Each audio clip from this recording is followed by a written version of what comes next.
Olá pessoal, tudo bem? Hoje eu quero fazer um vídeo um pouco diferente.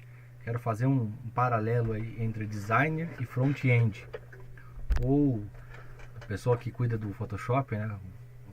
O criador, né? Dos layouts, e a pessoa que vai fazer a parte de diagramação. Pode ser em WordPress ou pode ser em HTML, CSS. E para isso eu vou usar algumas ferramentas aqui, como esse desenho, esse joguinho, né? Aqui, e o Photoshop. Mas antes de começar o vídeo, eu gostaria que vocês curtissem o vídeo e se inscrevessem no canal se vocês gostarem do conteúdo. Beleza? Então bora pro vídeo. Para começar, eu quero falar um pouquinho sobre o front-end, né? Sobre a parte de diagramação dos layouts. Geralmente a gente recebe o layout do designer, vem em Photoshop, em PSD. E o layout, ele, quando a gente vai passar para front-end, para passar para CSS, HTML, nós temos blocos, como aqui, ó. Aqui as ovelhinhas aqui simbolizam os elementos que a gente tem. E os bloquinhos simbolizam a nossa mobilidade. Por exemplo, aqui, ó, vou jogar um pouquinho com vocês aqui para vocês verem. Ó. Tá vendo? A gente pode ir de um lado para o outro, mas a gente não pode fazer em diagonal, por exemplo, ó. No layout a gente pode até ir em diagonal, mas é mais complicado você deixar as coisas na onde você quer, sabe? Tá vendo? Se você depende do dia que você faz, as ovelhinhas morrem ali. Mas é basicamente isso. A gente não tem toda aquela mobilidade que tem um designer para fazer o layout. A gente pode até colocar onde a gente quiser. Só que para isso, às vezes demora muito, a gente leva muito tempo. E às vezes não dá mesmo. Às vezes a gente não tem acesso a uma classe do... Por exemplo, no WordPress, alguns elementos a gente não tem acesso àquela classe, ou aquela classe é repetida. E a gente precisa colocar um elemento específico numa pontinha, num lugarzinho do layout, e a gente não consegue. Justamente porque a gente não tem acesso àquela classe. É a mesma coisa. Ó, os bloquinhos.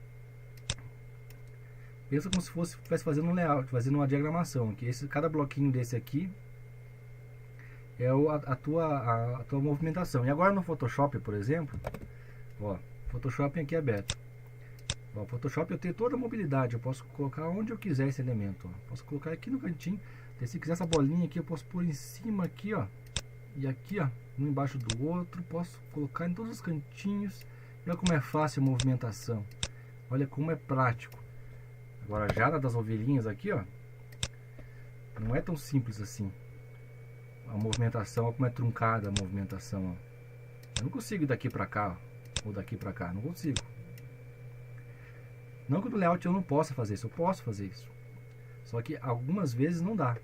Então eu queria mostrar para vocês de uma maneira mais lúdica como que é complicado a nossa tarefa do dia a dia, né? Porque o designer, ele consegue colocar onde ele quer as coisas.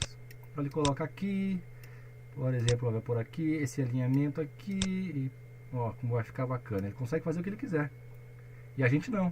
Às vezes a gente tem, por exemplo, tem 3 elementos aqui, ó. Tem o elemento, a bolinha, vou pôr a bolinha no meio aqui, vai ficar bem bacana. Temos esses 3 elementos aqui lá no site. Só que para eu colocar essa bolinha, essa distância do símbolo laranjado aqui, do elemento laranjado, eu preciso colocar uma distância nele aqui, uma margem left, aqui, uma margem right na verdade, aqui eu tenho que colocar uma margem right. Eu posso colocar a margem right nessa bolinha aqui, mas para isso eu teria que ter uma classe CSS para essa bolinha. Agora, se eu colocar por exemplo, que é o usual, né, colocar uma margem right nos 3 elementos. Então eu coloco nesse aqui uma margem right, nesse aqui e nesse aqui. Dependendo da situação, eu vou ter essa aqui, ó, nessa laranjadinha aqui, eu vou pegar uma outra cor aqui, só para fazer a margem aqui do lado, ó. Esse elemento aqui é a margem que sobra aqui, ó. Então, dependendo da situação, eu não consigo, porque vai faltar aqui, ó. Nessa parte vai faltar um espaço. Então, acontece, ele quebra. Só que às vezes o designer não entende isso, porque no Photoshop ele pode pôr aonde ele quiser. E a gente lá no front-end não consegue. Então, eu espero ter conseguido deixar de uma maneira mais fácil, explicando para vocês como que é o dia a dia do front-end, né, do pessoal que faz a diagramação do layout. No próximo vídeo eu vou pegar um layout e vou fazer tipo, passo a passo para vocês como que funciona o recorte de um layout, tá bom? Então é por hoje é só, pessoal.